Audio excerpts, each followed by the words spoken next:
Pivot table की series को continue करते हुए आज हम बात करेंगे उन फॉर्मूलाज की जिनको आप इजीली अपने पाइवट टेबल के ऊपर अप्लाई कर सकते हैं, या फिर दूसरे सेंस में बोलते हैं कि हम अपने पाइवट टेबल में जो भी डेटा को रिप्रेजेंट करते हैं उसमें हमारी एक ऑप्शन होती है समराइज एज। तो उस ऑप्शन को आज हम एक्सप्लोर करने जा रहे हैं और देखेंगे उस फीचर की हेल्प से आप डेटा रिपोर्टिंग कैसे कर सकते हैं। मैं शालिनी स्वागत करती हूँ आपका लर्नर्स एकेडमी में। चलिए इस ट्यूटोरियल को स्टार्ट करते हैं और आप मेरे साथ एंड तक बने रहिए, क्योंकि एग्जाम्पल के साथ आज हम देखेंगे कौन कौन से फॉर्मूलाज आप अपने पाइवट टेबल के ऊपर अप्लाई कर सकते हैं। अगर आप चैनल पर नए हैं, चैनल को सब्सक्राइब कर लीजिए और बेल आइकन को प्रेस करना मत भूलिए ताकि आगे आने वाली वीडियोस की नोटिफिकेशन आप तक पहुंचती रहे।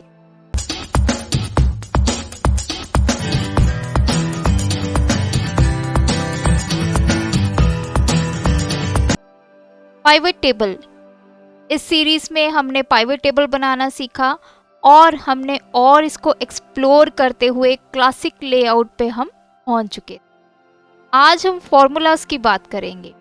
तो सबसे पहले हम अपने डेटा से पाइवट टेबल क्रिएट करते हैं। इंसर्ट टैब में जाइए, पाइवट टेबल पे क्लिक कीजिए और एग्जिस्टिंग शीट में मुझे अपना पाइवट टेबल क्रिएट करना है और ये मेरा पाइवट टेबल जो है वो आ चुका है। अब मुझे यहाँ पे क्रिएट करना है क्लासिक पाइवट टेबल। तो मुझे राइट क्लिक करना है, पाइवट टेबल ऑप्शंस पे क्लिक करना है। डिस्प्ले में जाकर आपको क्लासिक पाइवट टेबल लेआउट पे क्लिक करके ओके करना। तो अब मेरा क्लासिक लेआउट जो है वो रेडी है। इससे मैं अपना पाइवट टेबल जो है इजीली डिज़ाइन कर सकती हूँ।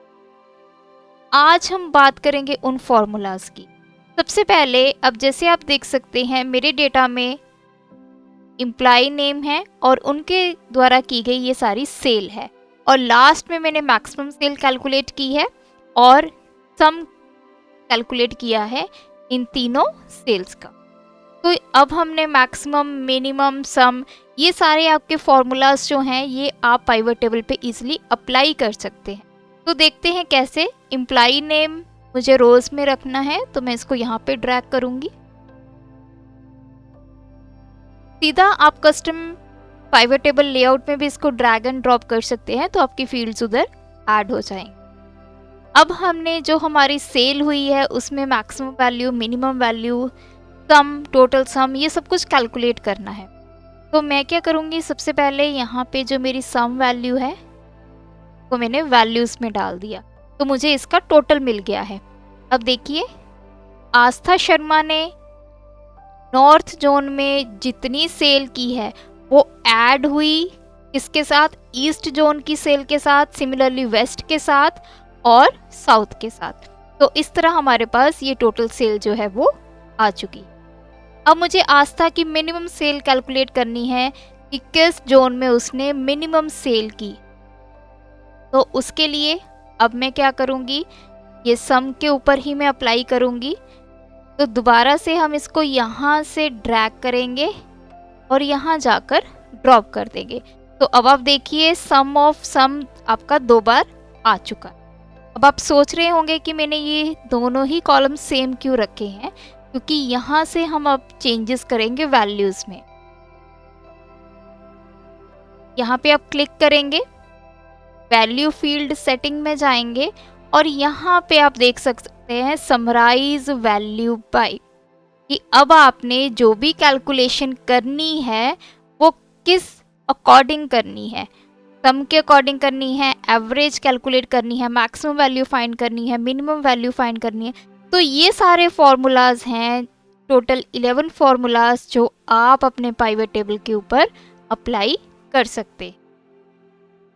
तो मुझे यहाँ पर करना क्या है, मिनिमम वैल्यू। तो मैं मिन पे क्लिक करूँगी और ओके करूँगी। तो अब आप देख सकते हैं जो मेरी मिनिमम सेल है वो आ चुकी है।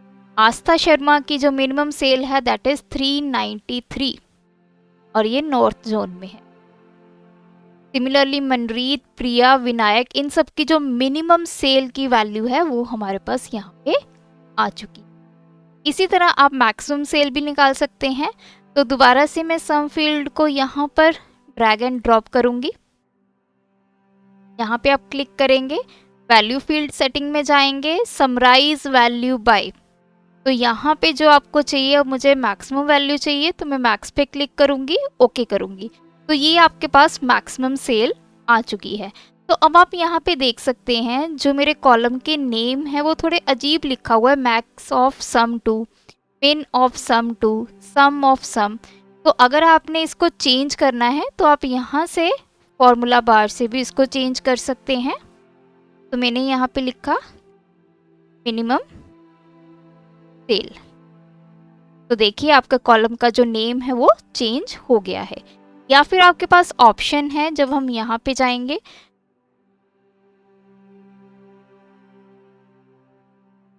तो यहाँ से आप अपने फील्ड्स में मूव कर सकते हैं।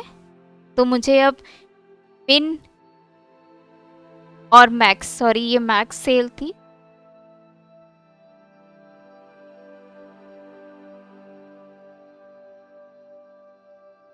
अब हमने मिनिमम सेल की वैल्यू यहाँ पे चेंज करनी है। या तो आप यहाँ पर जाके चेंज कर सकते हैं या फिर इस पे आप डबल क्लिक करेंगे तो वैल्यू फील्ड सेटिंग की ऑप्शन ओपन हो जाएगी। तो ऊपर आप देखिए कस्टम नेम, तो यहाँ पे आप चेंज इसको कर सकते हैं। तो इस तरह से आप अपने कॉलम नेम भी यहाँ से चेंज कर सकते हैं।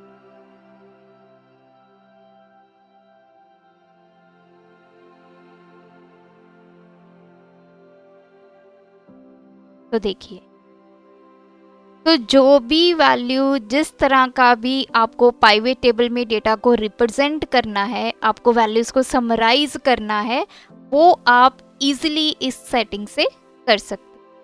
तो अगर आपको कोई फॉर्मूला भी अप्लाई करना है तो वो भी आप यहाँ से कर सकते हैं। अब देखिए आपके पास ये टोटल एम्प्लॉइज हैं और ये डिफरेंट डिफरेंट जोन में काम कर रहे हैं।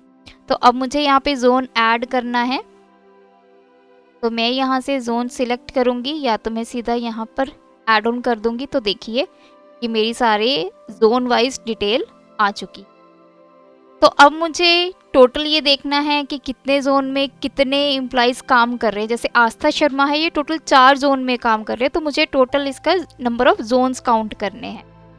तो जो जोन फील्ड है आपका, ये क्या है, टेक्स्ट है। तो टेक्स्ट को जब मैं वैल्यू में डालूंगी तो ये इसको टोटल सम नहीं करेगा, ये क्या करेगा, इसको काउंट करेगा। तो या तो आप इसको यहाँ पे डालिए, तो देखिए मैंने जोन यहाँ से उठाया और यहाँ पे डाल दिया, तो देखिए टोटल काउंट आ चुका है। इस तरह से अगर आप एम्प्लॉइज का भी काउंट देखना चाहते हैं, कौन से एम्प्लॉइज किस किस जोन में काम कर रहे हैं, तो वो भी आप इजीली यहाँ से कर सकते हैं। देखिए काउंट आ गया है। तो जिस तरह का भी आपको डेटा को समराइज करना है वो आप इजीली कर सकते हैं।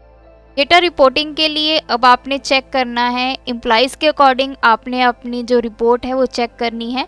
तो आप एम्प्लॉय नेम उठाएंगे और फिल्टर में डाल देंगे। तो देखिए अभी तक तो सारे एम्प्लॉइज़ का डिटेल आ रही है। तो अगर आपने स्पेसिफिक किसी भी एम्प्लॉय की डिटेल देखनी है तो आप यहाँ से सिलेक्ट करेंगे एंड ओके प्रेस करेंगे। तो ये एम्प्लॉय नेम मनरीत आ चुका है। तो उसकी टोटल जो आपकी डिटेल्स हैं उसकी सेल की, क्या ईस्ट जोन में कितना उसका काउंट है, कितनी बार उसने सेल की है, कितनी मैक्सिमम सेल है, कितनी मिनिमम सेल है, कितनी टोटल सेल है, तो ये सारी की सारी डिटेल इस तरह से आप ले सकते हैं। तो अगर आपने मल्टीपल देखने हैं एम्प्लॉइज तो आप सिलेक्ट मल्टीपल आइटम्स पे क्लिक करेंगे, तो यहाँ से आप उसको क्लिक कर सकते हैं। तो देखिए अब मुझे आस्था और मनरीत की चेक करनी है। आस्था और मनरीत टेक्स्ट बॉक्स में क्लिक करूंगी और ओके प्रेस करूंगी, तो उनकी डिटेल जो है वो यहाँ पे देखिए एम्प्लॉय जो काउंट है वो 2 हो गया है और उनकी मैक्सिमम और मिनिमम सेल आपकी शो हो रही है। तो इस तरह से आप अपने पाइवेट टेबल के ऊपर मल्टीपल फंक्शंस अप्लाई कर सकते हैं और वैल्यू को किसी भी तरह उसको समराइज करके उसको रिप्रेजेंट अपने डेटा को कर सकते हैं और इजीली उसकी रिपोर्ट जनरेट कर सकते हैं। अगर आपको ये ट्यूटोरियल अच्छा लगा, हमारे चैनल को सब्सक्राइब कीजिए, वीडियोस को लाइक एंड शेयर कीजिए पाइवट टेबल की सीरीज को हम और आगे कंटिन्यू करेंगे। इसी तरह से एग्जांपल्स के साथ हम डिफरेंट इसके एस्पेक्ट्स को एक्सप्लोर करते रहेंगे। तो आप मेरे साथ इस सीरीज में बने रहिए। Thanks for watching my video. Keep supporting us.